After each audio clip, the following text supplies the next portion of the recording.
vacilei, estraguei tudo, falhei, eu queria te pedir desculpa. Você que acompanha o canal deve ter notado que na semana passada eu não postei mais nada daquele processo de mudança corporal que era o meu projeto para 2024. A razão para isso é que eu travei a lombar e não consegui treinar, me desmotivei, desandei na alimentação e ele já viu, né? Num primeiro momento eu pensei em nem falar isso e deixar isso passar e ficar desapercebido. O motivo de eu ter mudado de ideia foi ouvir de muitos pacientes as mesmas coisas que eu falei no começo do vídeo. Fernando, eu não consegui iniciar a medicação, não consegui fazer os exames, não consegui aplicar aquelas mudanças. E aí eu me enxerguei neles. E o que eu falo para esses pacientes toda vez que eles me vêm com essas histórias?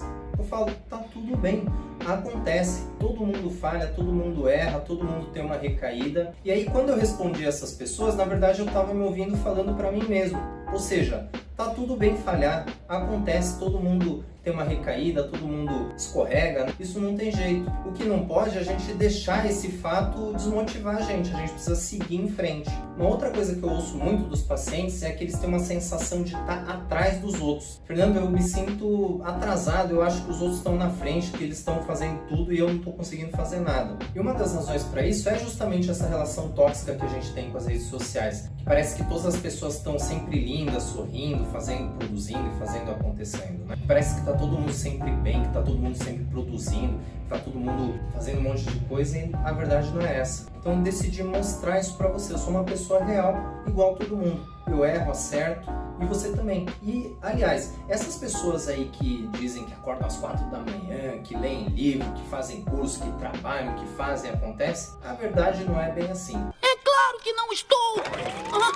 E aí vem a pergunta que não quer calar. Depois de eu ter uma recaída, com tanto problema, com tanta coisa acontecendo, como é que eu faço para me motivar a retomar o meu processo? Seja ele qual for, de emagrecer, de começar um exercício, de começar a dormir bem, de parar de fumar, de parar com alguma droga, enfim. Para te dar uma possível resposta, eu vou contar uma historinha. Essa é uma história real, porém, obviamente, eu vou mudar todos os detalhes que possam identificar a pessoa, porque os dados de qualquer paciente são sigilosos. Embora eu já tenha atendido em alguns outros lugares, a maior parte da minha vida eu trabalhei aqui em São Paulo, capital, terra de Arranha-Céu, que também é a cidade dos contrastes. Eu sempre vi muito esses contrastes, não só ao andar pela cidade, mas também devido aos locais que eu trabalhei, que sempre eram muito diferentes. Então eu vivi tanto a realidade de consultórios chiques, em bairros chiques, né, Vila Olímpia, Jardins, com preços caros, né, para consulta, consultórios muito bonitos. E ao mesmo tempo eu já trabalhei com outro extremo, que são as pessoas em situação de rua, mais especificamente na região da Sé. Para quem não conhece São Paulo, a Sé é uma parte do centro. Eu sei que na maioria das cidades o centro é o centro e acabou.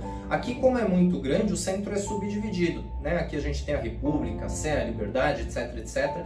A Sé, então, é uma parte, um pedaço ali do centro, que, como todo centro de uma grande metrópole, concentra ali uma parcela da população de rua. E dentre outras coisas, o que define uma pessoa em situação de rua é justamente ela não ter um endereço fixo. E se a gente for parar para pensar, as pessoas refugiadas de guerra que chegam aqui no Brasil e inicialmente não têm um endereço fixo, também se enquadram nessa categoria. Por esse motivo, a minha equipe atendia tanto as pessoas em situação de rua propriamente dita e também as pessoas que estavam em instituições que vinham refugiadas de países em guerra. E aí, atendendo essas pessoas refugiadas de guerra, eu atendi uma pessoa a quem eu vou chamar de fulano de tal, para não identificar. O fulano de tal tinha uma vida relativamente boa, confortável no seu país de origem. Era de uma classe média, média alta, universitário, cursava um curso ali como se fosse medicina, direito, engenharia, não vou especificar qual, obviamente. Tinha uma pessoa com quem ele namorava, ele tinha uma casa, vivia com a família, tinha carro, ou seja, uma vida boa, relativamente confortável e com um futuro aparentemente garantido. Quando a guerra veio, a casa dessa pessoa e da família dela foi bombardeada, foi destruída, a família dela morreu, a pessoa que ela namorava morreu também. E além disso, essa destruição, esses bombardeios causaram danos físicos, com amputações de membros, de pedaços do fulano de tal. Então, nesse processo, ele perdeu tudo que ele tinha: casa, família, perspectiva de futuro, rede de apoio familiar, social. Se viu obrigado a ir para um país estranho, que ele não falava a língua, que nunca imaginou ter que vir para cá. E somado a isso tudo, por conta da aparência corporal e pelo fato de ele ter ficado um pouco mais retraído, os próprios companheiros de refúgio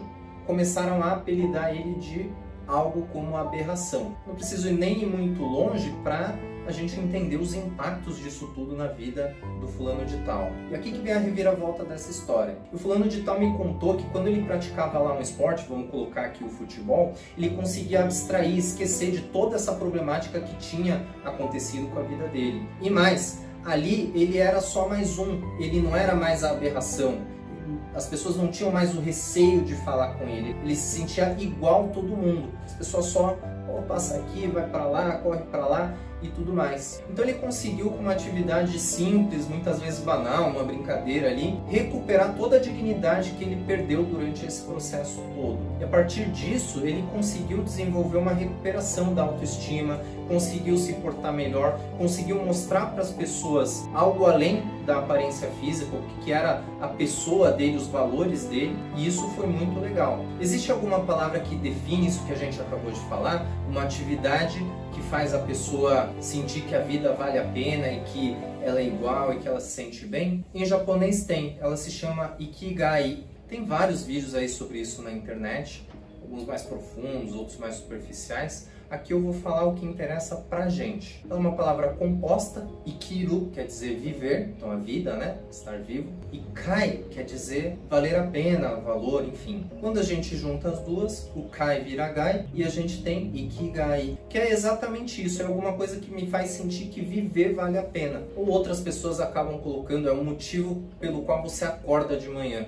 O motivo pelo qual vale a pena acordar de manhã. E aí muita gente fica pensando em feitos extraordinários, em coisas mirabolantes, mas na verdade podem ser coisas simples do dia a dia, como por exemplo o jogo de futebol, passar um tempo com seus filhos, ter uma conversa com seus amigos, conversar com os mais velhos da sua família, sua mãe, seu pai, seu avô, sua avó, seus tios, praticar algum esporte, fazer uma refeição que você gosta, fazer uma fofoquinha, por que não? Acho que o da fofoca não ficou legal. Jogar um jogo, aprender uma língua, aprender uma habilidade nova, enfim. E o meu acho que já ficou bem claro aqui para vocês. É atender os pacientes, sem fazer média nenhuma. É cansativo, tem problema, tem dificuldade, mas assim, o aprendizado que a gente consegue adquirir é impagável. Inclusive todo esse vídeo é baseado em coisas que eu aprendi com os pacientes. E quando eu falo isso nos vídeos, é de verdade, como vocês podem ver aqui. Óbvio que eu quero o seu like, eu quero o seu comentário, eu quero a sua inscrição, mas assim, que eu aprendo de fato com os comentários, com o feedback de vocês, é inegável. E aí por que eu falei de tudo isso? Porque eu quero que você encontre aí no seu dia a dia alguma coisa simples, alguma coisa que esteja ao seu alcance, que faça você sentir que a vida vale a pena, que vale a pena estar vivo, que vale a pena viver. E de repente, se você começar a praticar essa atividade um pouquinho por dia no seu dia a dia, talvez isso te motive e te dê aquela vontade, aquele ânimo que a gente precisa para retomar os nossos projetos. Então, gente, se o fulano de tal conseguiu se reerguer depois de tudo, vamos tentar usar essa experiência e colocar isso na nossa vida. Ai, Fernando, achei muito legal a historinha, mas assim, se eu quiser ouvir conselho de velho japonês, eu vou lá assistir Karate Kid e ver o Sr. Miyagi. Quando sentir vida fora de foco, você deve sempre retornar ao básico da vida. Rezando? Respirando. Não respirar, não vida. Calma, deixei o melhor, ou seja, a cultura brasileira, por último. Então tem um versinho de uma chula, de um corrido, de um samba de roda, que é cantado aí nas capoeiras, na cultura popular, que diz o seguinte: a canoa virou marinheiro, mas no fundo do mar tem dinheiro. Então não interessa quantas vezes a nossa canoa vire, vamos sempre tentar encontrar esse tesouro no fundo do mar. Então vamos retomar o projeto e vamos em frente. Até mais, pessoal!